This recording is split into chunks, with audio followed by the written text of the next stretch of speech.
Hello everyone, hope you're all solving the questions given in different tasks. As far as materials chapter task number 6 is concerned, it seems that some of you, or maybe in fact most of you, have not been able to solve all the questions correctly, and looks like there are some doubts regarding this particular task number 6. So let us discuss about some of the key aspects in this task number 6. Of course, as I told already, if at all you have solved any question wrongly, you have to resolve that question. Once again, you have to solve it from the beginning and then understand where you went wrong and don't do the mistake while solving it again. Of course, this particular task number 6 is not a very routine thing that can be expected from the every paper. However, such questions were asked in the earlier exams, so we cannot say these questions are not possible. In general, on a routine examination question, we expect some levels to be calculated, we expect some EOQ formula to be applied and computed. Sometimes calculation of or valuation of material receipts, and sometimes calculation or valuation of material issues using different methods.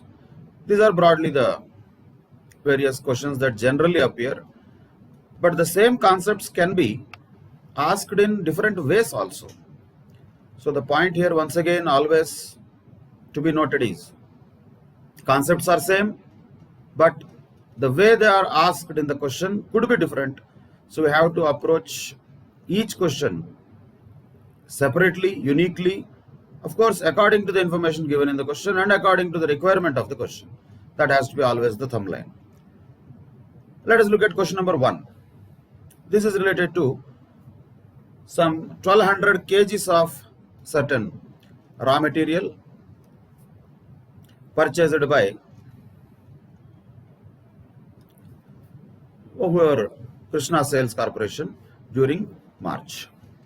The details are given here in the form of prices quoted by the supplier and accepted by the company for placing the purchase order.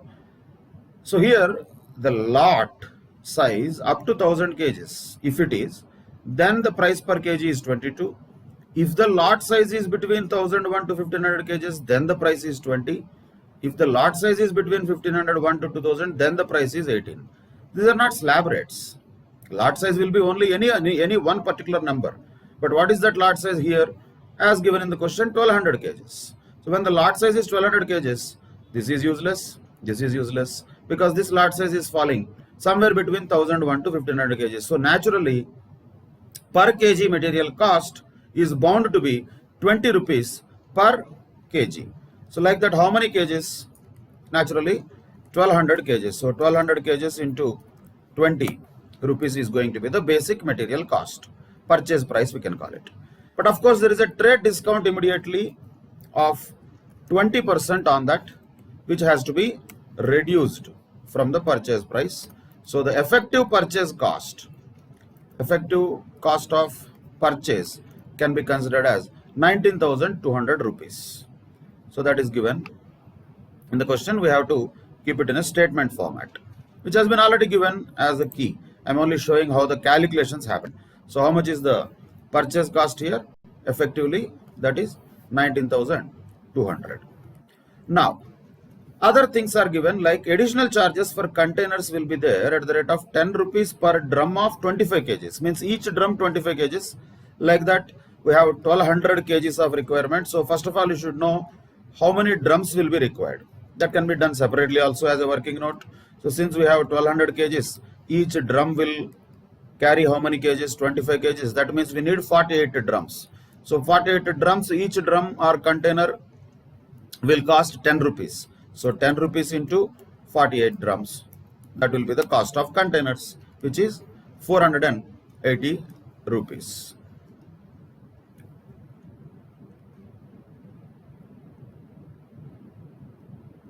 That is given here. Next, credit allowed on return of containers is 8 rupees per container, that is 8 rupees per drum. That can be taken later also, because when the credit is given, that will be when we return the containers. Now we are still talking about purchasing only. Return will happen later. So we can postpone that later. Then we have VAT. Then now it can be called as GST. When nothing is mentioned, just take it as it is, whatever it is. 10% on raw materials and 5% on the drums. So 10% on the raw material cost and 5% on the drums cost. So that is going to be the VAT. So far, how much is the cost? Purchase cost plus drums cost plus VAT on raw materials plus VAT on drums. So far that is the total cost. If at all nothing is mentioned, this will be the invoice price which will be sent to the purchaser, in this case Krishna Sales Corporation, by the vendor, whoever that supplier may be. Naturally inclusive of all taxes, which are indirect taxes like VAT or GST or CST, whatever it is given. Of course, since it is a old question, it was given as VAT. Now if it is a new question, it can be called as GST. But a point to be noted here, if it is given that this is available as a credit, if GST credit is available, that means you can ignore that also. Why? Because you will pay it and again get it back from the government. So in that case, there is no effective cost if there is GST credit available. But in this case, nothing is mentioned like that. So just add it to the cost. So what will be the cost, actually speaking? The invoice price of, if you see the bill or invoice, bill is what popularly people call it, but if you see the invoice, what will be the items which will be included in that invoice? Naturally, these items will be included in the invoice. Cost of purchase, adding the drums cost, package cost, that also, plus any other indirect taxes, all inclusive of that 21,624. That is the invoice price. And usually the insurance percentage here, 2.5% has to be applied on that invoice price. That is a case here, 2.5% of that. So 2.5% of that approximately comes to 541 rupees. So that is the insurance cost. That's what is taken here, which is 541 rupees. Then further information is given, the freight charges paid by the purchaser only. So that should be added to the cost of purchase. So 2,220 also should be added here. So after adding all of them, how much is the total? We can check that. So 2220 is also to be added. So after adding all of that,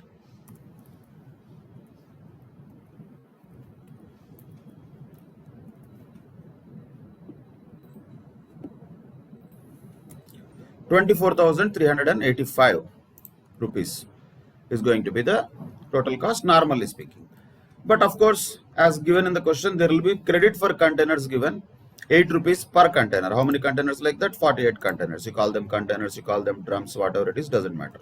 So 48 rupees into 8 rupees, that comes to 384. That has to be reduced. It is not a cost, it is a credit that is coming back to us. So 24,001 is the total cost of materials. Normally speaking, that is what is the total cost, purchase cost we can call it.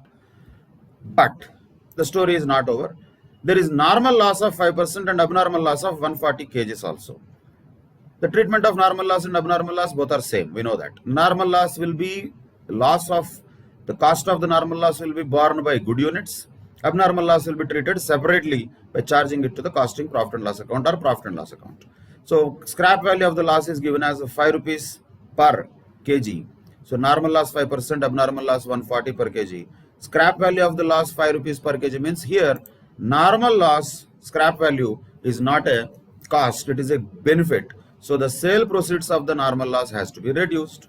So from 24,001, 300 has to be reduced, which is the sale proceeds of normal loss. How do we know 300 rupees? Because it is 5% normal loss. 5% of what? 5% of 1200 kgs. So 5% of 1200 kgs is how much? 1200 kgs into 5% means 60 kgs. Each kg how much? Scrap value 5 rupees. Means 300 rupees has to be reduced from the total cost because it is gain. not loss actually, it is a scrap value we can say. So that is reduced from the overall cost. In this case, after reduction of that, it comes down to 23,701 rupees is the total effective cost of the materials that are purchased. Now the number of good units are how many? Number of good units are not 1200 because already normal loss is there 60 units, 60 kgs in this case. So 1140 only are the effective units. So that is also shown in the workings. 1200 kgs is the total quantity purchased minus normal loss 60 kgs. 1140 kgs is the only effective good units. So what is the cost per good unit or per kg of good unit is 20.79. So this is to be calculated first. Then this cost has to be distributed among three different things. What are those three different things? One is 800 kgs issued to production, and then 200 kgs in the closing stock, and abnormal loss is naturally 140 kgs. Total is supposed to be 1140 only. So that 1140 is distributed into three different situations. One is issued to production, one is abnormal loss which is gone, so it has to be charged to P&L account. Remaining is still as closing stock of raw materials.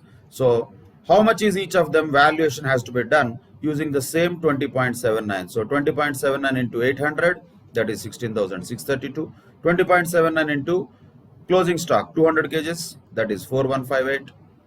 The same 20.79 into 140 abnormal loss, that is amount wise abnormal loss of 2,911 rupees. The total supposed to be again same 23,701. These two are supposed to be same. So the total effective cost of the materials purchased is 23,701 only. But what happened to that material? Is that material entirely issued to production? No. Is that material entirely in the stock? No. It has three different parts. Some portion issued to production, cost of that is 16,632. Some portion issued to P&L account or lost completely as abnormal loss, that is charged to P&L account, that is 2911 rupees. And some portion is still remaining in the stock, go down as closing stock, the cost of that is 4158. So that is how the valuation of material receipts should happen, and also with the materials that have been purchased, what is happening to them also has to be clearly understood. Whatever the material that an organization purchases, it has only these three options. One, either it will use it in the production. Two, it will not use it, means it is still remaining in the closing stock. Rarely, occasionally, possibly, there may be an abnormal loss also. That is how this question number 1 has to be solved. Very much possible to be asked like a 5 marks question. That is question number 1. Then, coming to question number 2. Question number 2 is more of an arithmetic type question, where you have to just understand one core aspect here. If you understand that, everything else is going to be easier. A little bit of algebra is required, but not much. Simply, first we have to understand the story. What are the things here which are raw materials? AXC is one raw material, BXC is one raw material. AXC costs 150 rupees per kg, BXC costs 90 rupees per kg. These two are mixed in equal proportion. So currently, this A and B, let us call them A and B. A and B are mixed in equal proportions for making what? Product A. Okay, now let us call it AXC, BXC only, because product is also called A, not to confuse ourselves. AXC, BXC are mixed in equal proportions to manufacture product A. The loss of material in the processing works out to be 25% of the product. This is the main word. Main word here is product. Product means what? Input or output? Naturally output. So if the output on that 25% is the loss, let us say, just for understanding, if output is 100, that means how much will be the loss? 25. That means how much should be input naturally? 125. So if you want to take it as 100, no problem. In the solution, it was taken as 1. Doesn't make any difference. Any imaginary number we can take, 100 also, 1 also, 1000 also, doesn't matter. If you take this as 1, then what? Then this will be 25% of 1, which means 0.25. This will be this plus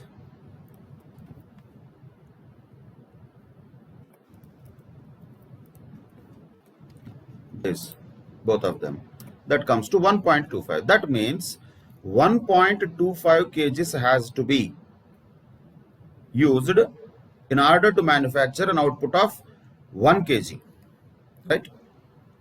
So output of 1 kg requires 1.25 kgs of input. Which input? We don't know. There are two inputs here. That is given as equal proportion. So naturally 1.25 kgs of input, if at all, has to be used in equal proportions. So how much AXC will be used and how much BXC will be used? Naturally 0.625 kgs of AXC, 0.625 kgs of BXC has to be used. So that total is 1.25 kgs of input, so that the total of output is 1 kg. So that is the first point. If this is understood, remaining things are common here. So once we have that information, how much is going to be the cost that is going to be currently being incurred and how much is going to be the selling price, for that the details are required. So currently the cost of each kg of AXC is 150 rupees and BXC is 90 rupees per kg. Now the production expenses are allocated at 40% of the direct material cost, and the end product is priced at a margin of 20% on the overall cost, over the total cost. So 20% on the overall total cost. So how can we find out? Simply we know that now, so this 1.25 has to be divided into two materials. That is, one is AXC and other one is BXC. So AXC costs how much? AXC costs 150 rupees per kg. 0.625 kgs into 150. This is the cost of AXC. But how much BXC costs? 90 rupees per kg. So how much will be the cost of BXC? That will be 56.25. What is the total of these two? That is 150 rupees total. On that, 40% are going to be the production costs, he said. So after adding that, how much is going to be the total cost? 210. No other costs are given. That means this is the only cost. 210. On that, 20% profit.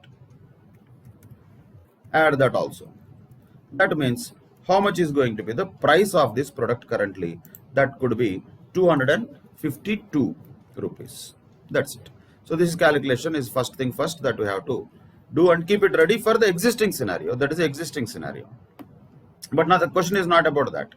Now the problem is the material BXC is not easily available and substitute raw material CXC has been found for BXC, costing 75 rupees per kg. So which is costing 75 rupees? CXC is costing 75 rupees, which is a substitute of BXC. BXC is now out of the picture because it is not available. Now it is required to keep the proportion of this substitute material in the mixture as low as possible. How much we don't know. And at the same time maintain the selling price of the end product at existing level. So the selling price has to be at the existing level only and ensure the same quantum of profit as at present. So profit has to be same, selling price has to be same, naturally total raw material cost has to be same, but how much individually for AXC and CXC, that we don't know. So total raw material cost has to be 150, then only the total cost will be 210. Total cost has to be 210, then only the profit will be 42, then only the selling price will be 252, which means what is required here is this 150 has to be maintained as the total material cost, but unfortunately we don't know how much proportion of AXC and how much proportion of CXC are going to be mixed. For that purpose we can do this simple calculation. You take X, M, here it is taken as M, you take X, whatever it is, it doesn't matter. Let us say if X kgs of product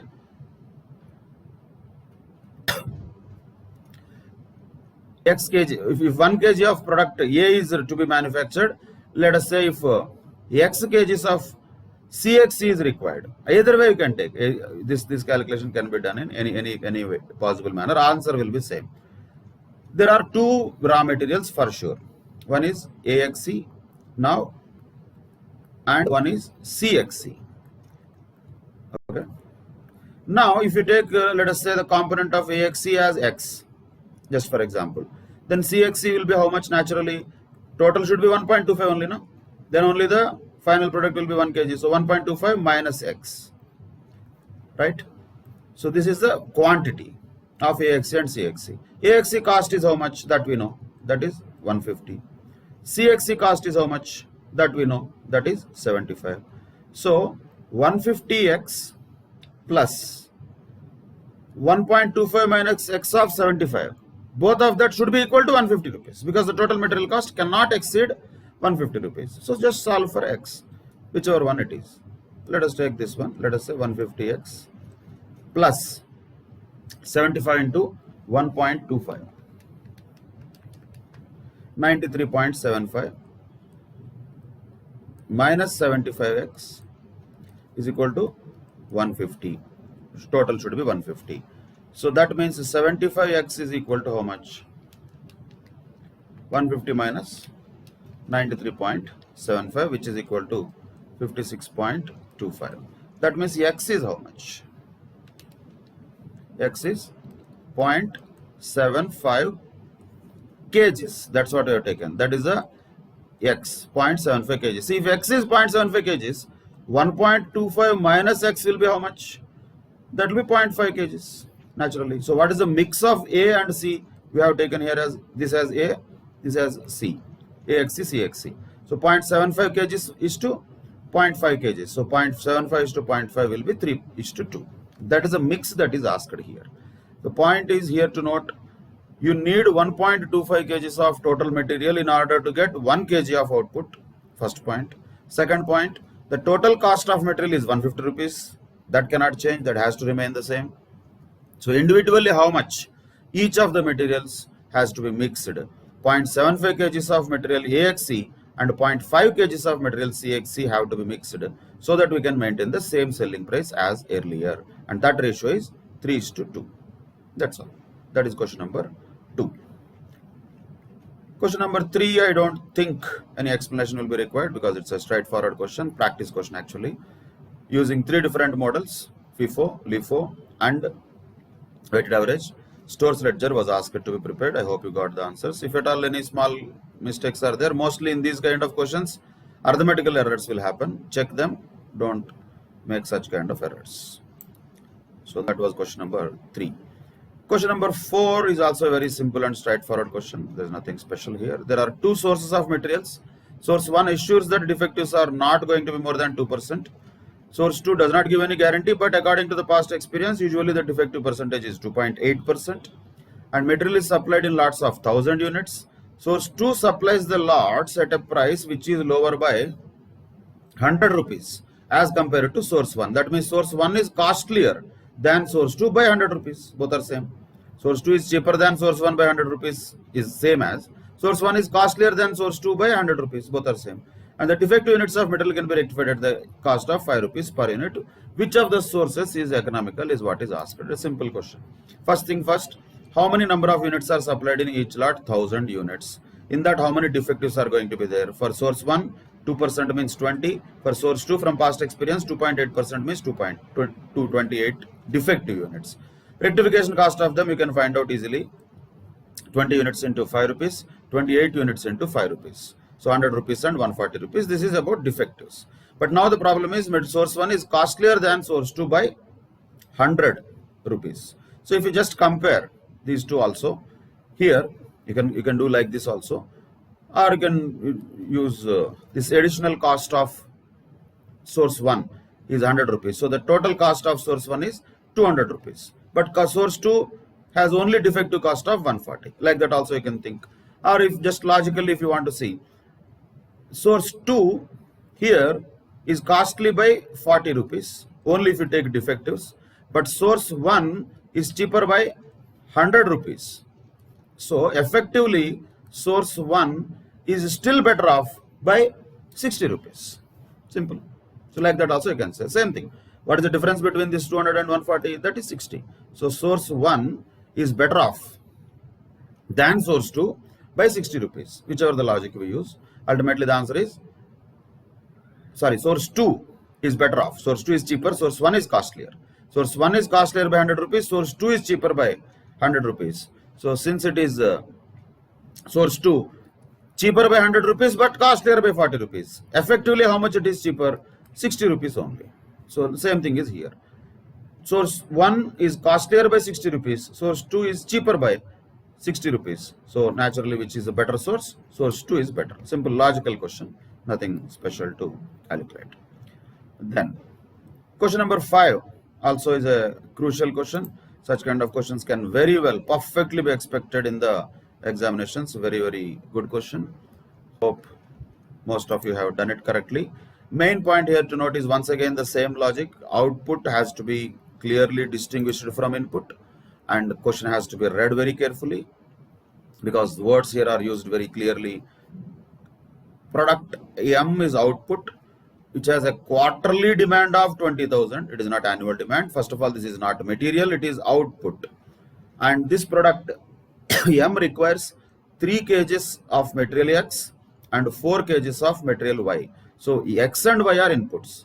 M is not input. M is output. So first what we need to definitely identify is, sorry, if quarterly demand is 20,000 units, how much is going to be annual demand? Naturally 80,000 units. That is the first point. 80,000 units of what? Output. That is product M. But that is not our business. Our point here is about material X and material Y. So for 80,000 units of material, 80,000 units of output, if you want to manufacture, how many kgs of material X will be required? For each unit, it requires 3 kgs and 4 kgs of material X and Y respectively. So 80,000 into 3, 2,40,000, 80,000 into 4, 3,20,000 kgs of material X and Y will be required to manufacture 80,000 units of output, that is product M. X is supplied by local supplier and can be procured at factory stores at any time. So means no stock required, no nothing. Hence no need to keep any inventory for material X. The material Y is not locally available. It requires to be purchased from other states in a specially designed truck container with a capacity of 10 tons. So only tons given here. Capacity of each truck is 10 tons. That is another important information. Cost and other information related to the materials are given. Purchase price per kg, excluding GST it is. That is 140 and 640. Rate of GST is given as 18%. But another point here to be noted is input credit. When input credit is available on GST, there is no cost. In other words, you pay it to government and you get it back from the government. So when you have paid it and got it back, what is the cost in that? Nothing, no cost in that. So this GST can be ignored. Freight per trip is fixed. Means each time the truck is loaded, automatically this much freight cost will be incurred. And loss of materials in transit is given 2% and loss in process is given 5%. Whereas for material X there is no loss in transit because there is no transit at all. Here it is only loss in process 4%. But very important point here is this 4% or 2% and 5% are on what? On the purchased quantity, not on the used quantity. So whatever we calculated so far here in this 2,40,000 kgs and 3,20,000 kgs, is that purchased quantity? No, that is the quantity required. That is a requirement in the production. After all the losses, only the real material required is this much. So how much would be the loss? That has to be calculated carefully. So let us take material X first. So material X here 4% is the loss on what? On the materials purchased. So the concept has to be very clearly useful here, should be understood here. See, when you have material purchased and there is some loss, then only material consumed will come, required will come, right? But now we don't have material purchased, we need that. So how to get that? Reverse calculation. Material requirement consumption plus loss will be material purchased. So this loss is how much? This loss is 4% on material purchased. So if you take this as 100, so the loss is naturally 4, which means how much will be material consumed? That is going to be 96. So that we know. So 2,40,000 is representing 96. If 2,40,000 is representing 96, how much will be representing? 100 into 100 by 96. So simply how much is going to be the purchase of materials here? 2,50,000 kgs. So naturally how much is going to be the loss? 10,000 kgs. So this is the important calculation. Same has to be applied for this material Y also. But material Y has two types of losses. So what? So put together, both of them are on the purchase quantity only. 7% you can calculate. So this is representing how much? 3,20,000 is representing how much? 3,20,000 is representing naturally 93%. So if this is 93, this is 2, right? And this is 5. Then this is 100. How much is that? Each of them you just calculate. In other words, 3,20,000 into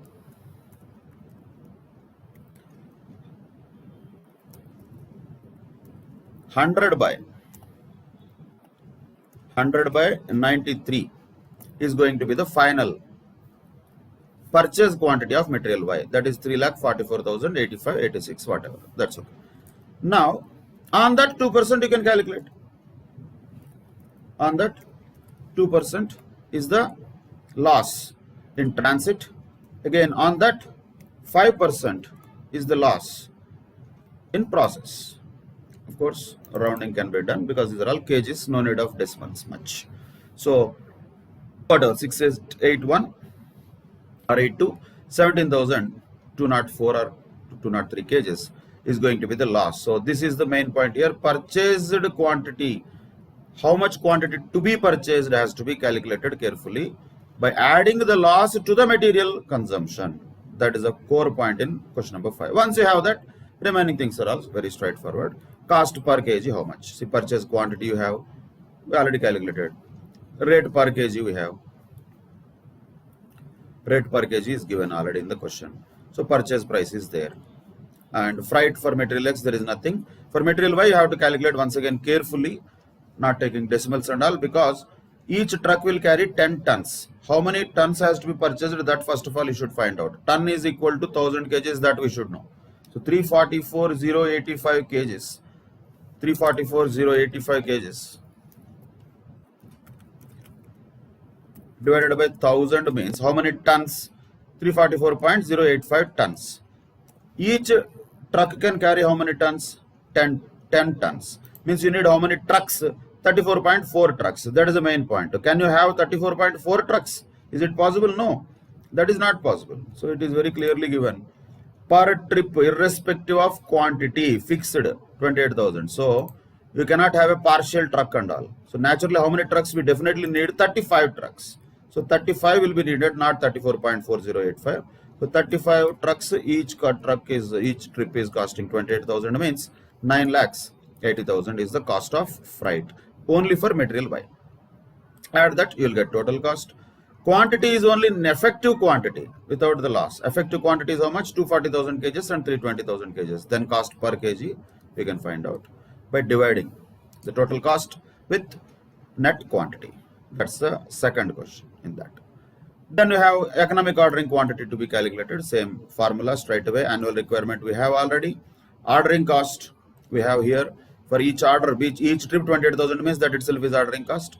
Then carrying cost is important also to be noted. It is not directly given. It is indirectly given as the bank overdraft cost. That is also carrying cost. Cash credit facility, 15% per annum is the amount to be paid to the bank. Means an opportunity cost. So if you have purchased and kept the materials in the godown, that much amount is blocked, working capital. On that you have to, it's not coming free of cost. Any money will not come free of cost. That has opportunity cost. In this case, it is 15%.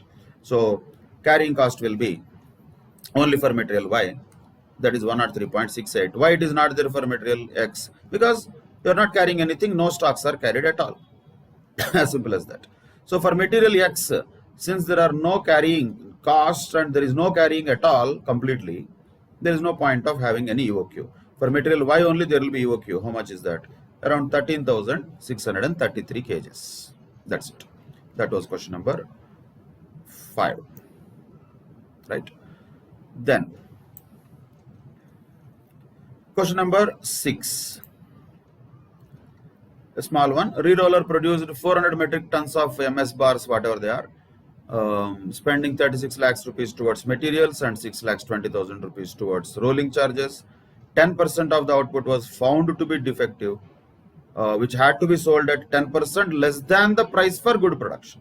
So normal production can be sold at some price, whereas the defective materials, defective output it is, that can be sold at a price of 10% less than the price for good production. If the sales realization should give the firm an overall profit of 12.5% on cost, find the selling price per metric ton of both the categories of the bars. The scrap arising during the rolling process fetched a realization of 60,000 rupees. Simple question, cannot be expected for 6 marks again, though it is a smaller question. For 3 to 4 marks it can be expected. Simply, first of all, cost of materials is there, that has to be reduced with cost of the amount generated by selling of scrap. That means net is only 35,40,000. Rolling charges is a cost, so total cost is this much. Profit is how much? 12.5% on cost. 5,20,000. So total sales value is 46,80,000. That is clear. There is no problem as far as 46,80,000 computation is concerned. Now the question comes, how this 46,80,000 has to be arrived at? How much of that? Do we know the quantity each of that? Do we know how many tons of 400 metric tons are produced? Yes. And that quantity is known. And in that, how much percentage of output is found to be effective? 10% was found to be effective. So in this 400, 360 is good one, and 40 is defective. 360 is good one and 40 is defective. You can do like this also simply. Total is 46,80,000. We don't know the selling price of each of them. That's what we are supposed to calculate. Let us say the selling price of this is X, which is good units. So naturally, how much will be the selling price of defective units? 0.9x only. Why? Because selling price of the defective units is 10% less than the selling price of good units. That's what he mentioned. So simple calculation, 360x plus 40 into 0.9x. Naturally, that is 36x is equal to 46,80,000. So 46,80,000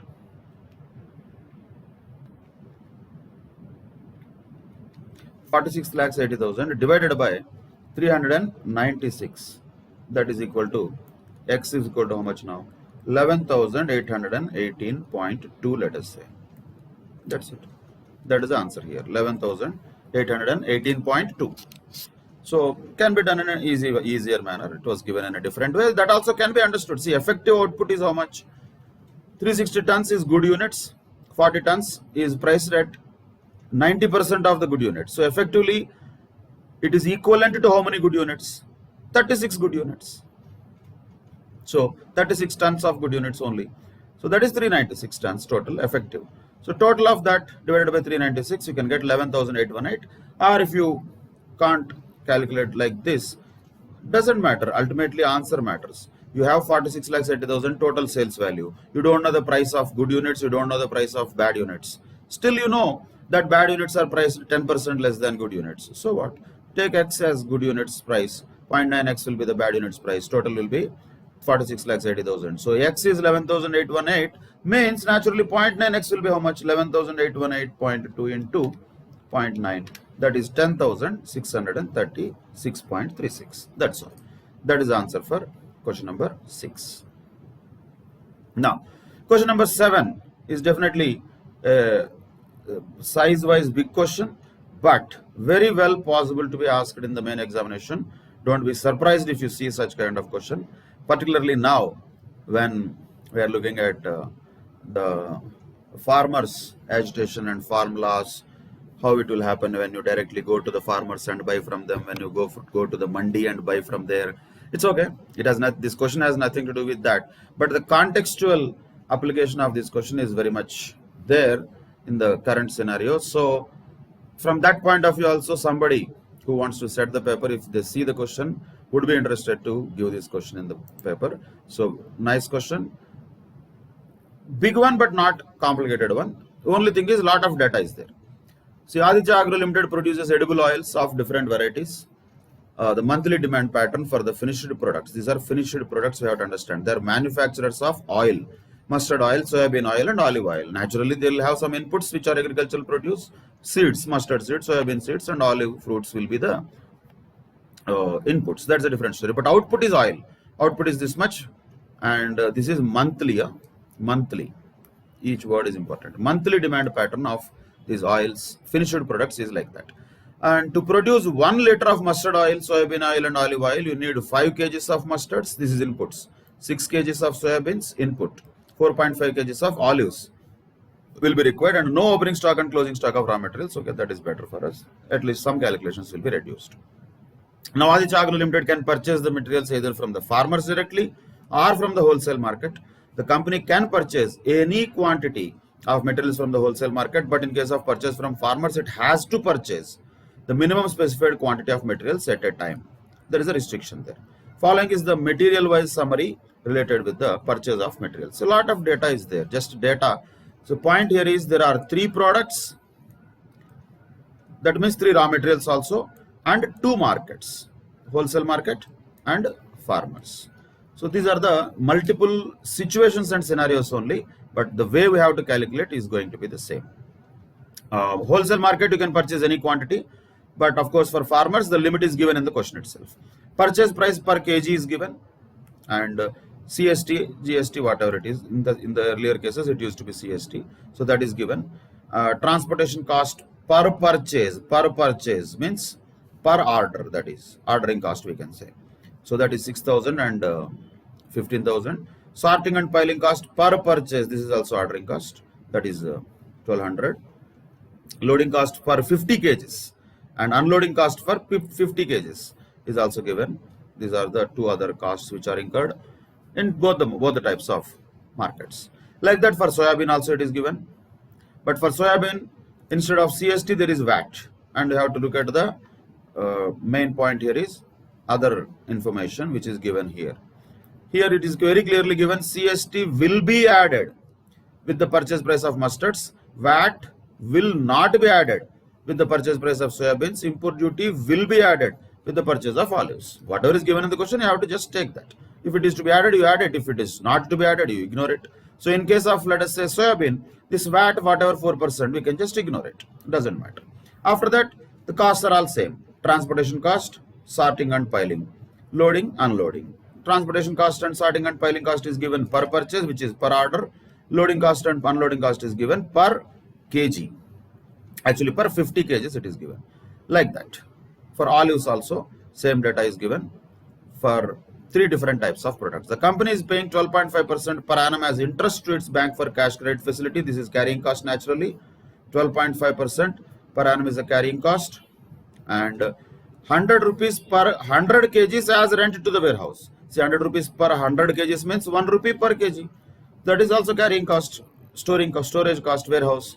So carrying cost is how much? 12.5% per annum of whatever the price of the materials could be per kg, and 1 rupee per kg also is the carrying cost. Required to calculate purchase cost of each material from wholesale market and from the farmers. Also calculate EOQ. Recommend the best purchase option for the material olive. Only one is asked. This question can very well be asked for 10 marks. A perfect question for 10 marks. All the data has to be compiled very carefully and to be presented.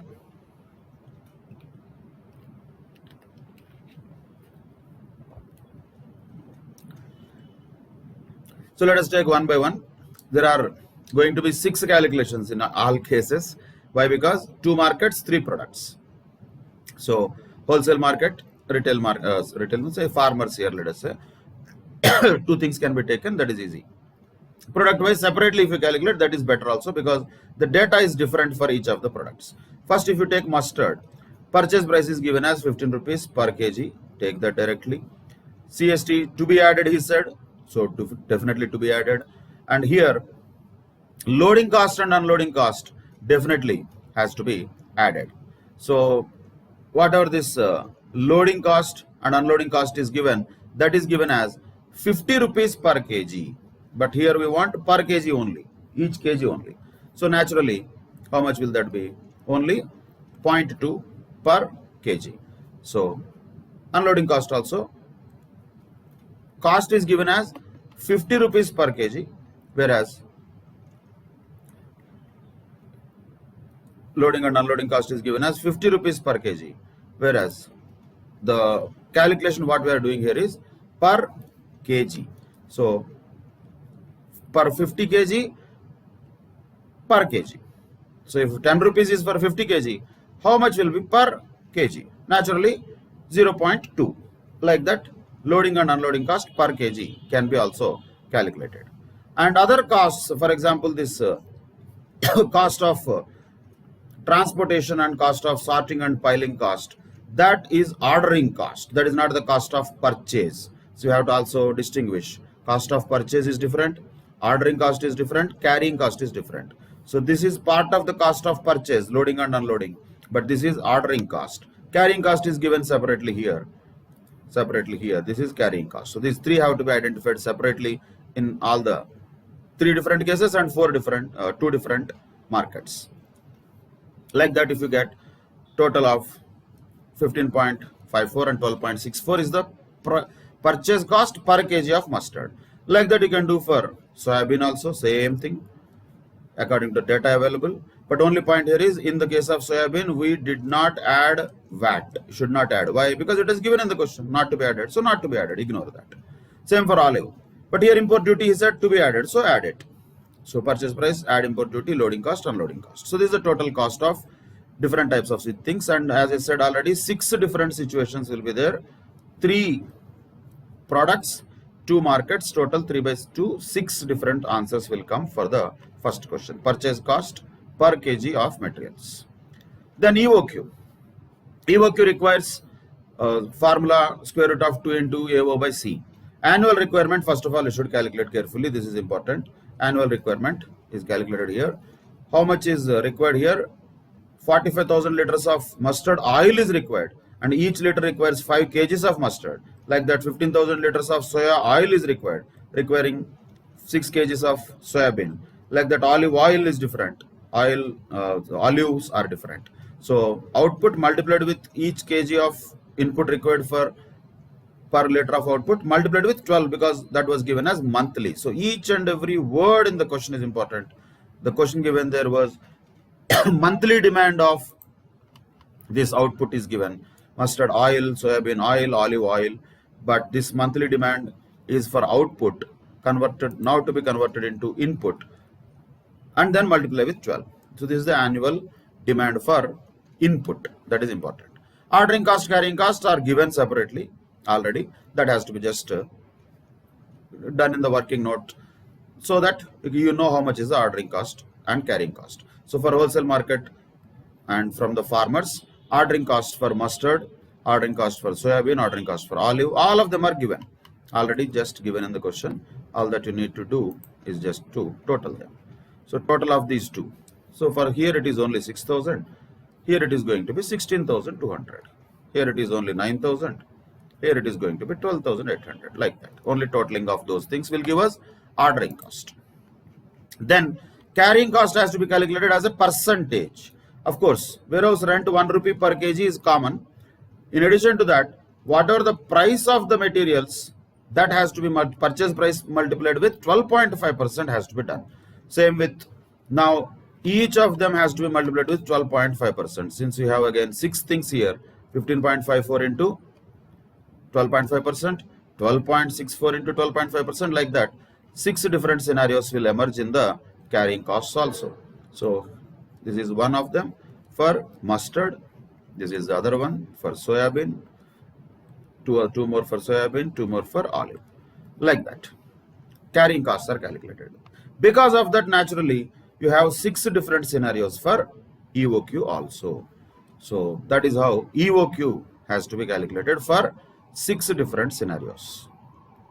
Then final answer is asked for only one of the products, not for all. Already the problem is long. So one only was asked, which is the best option for olives, particularly speaking.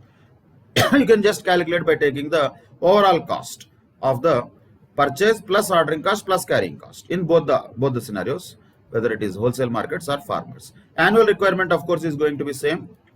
Ordering quantity here, you can choose anything for wholesale market. That is why you will choose EOQ only, which is 16,770, let us say. And number of orders will be this. But whereas in case of farmers, you cannot order as much as you want. It has to be only ordered according to their requirements and their restrictions. So it was mentioned in the question that minimum quantity to be purchased is 1,62,000. Since you need 1,62,000 kgs of olives, automatically you have to purchase all of them in just one order only. So only one order. Then other things are standard. Q by 2 is this. Ordering cost. How many orders we know already? Number of orders multiplied with ordering cost per order, we know that. So here one order into 11,000. Carrying cost. Carrying cost multiplied with Q by 2 multiplied with carrying cost per unit per annum. In this case, per kg per annum. That is carrying cost. Add all of them, you will get total cost. Of course, after adding the purchase cost also. Purchase cost is also directly given. So the total cost, if you take, which is cheaper in this particular situation, 54 lakhs 86,000 is coming from farmers. So in this particular case of olives, if the company Aditya Agro purchases olives directly from farmers, is the better purchase option. That is the final conclusion. So a lot of calculations are involved, no doubt, but care has to be taken while doing those calculations, and observing the perfect data is important. And each and every word has to be looked at carefully. So where most of the cases, such a big question, people do mistake is they don't look at this monthly. There the problem will come, danger, and they don't again mix, they don't again understand this output and input. They'll take this as output, that will be wrong. Mustard oil is different, mustard is different. That has to be very clearly understood. Mustard oil is output, mustard is input. So liters is given for output, kgs is given for input. So this output input distinction is the most crucial point in this entire chapter. I have been already telling that, but that has to be followed carefully. Remaining things are mostly straightforward. 6 calculations of purchase price, 6 calculations of carrying cost naturally, and 6 calculations of EOQ will be there in this case. Last one, straight away 2 options have to be evaluated, and finally which is the better option has to be chosen. In this case, after all these calculations, it came out to be purchasing from farmers is beneficial to the company. So most of the students, I'm sure, would not have got the last question, that is this question number 7. So I would suggest that you have to do it all over again and finally get the same answer once again. Again, I'm repeating question number 7. If it appears in your examination paper, then don't tell me, or I would have, should have practiced it that day, I didn't do that.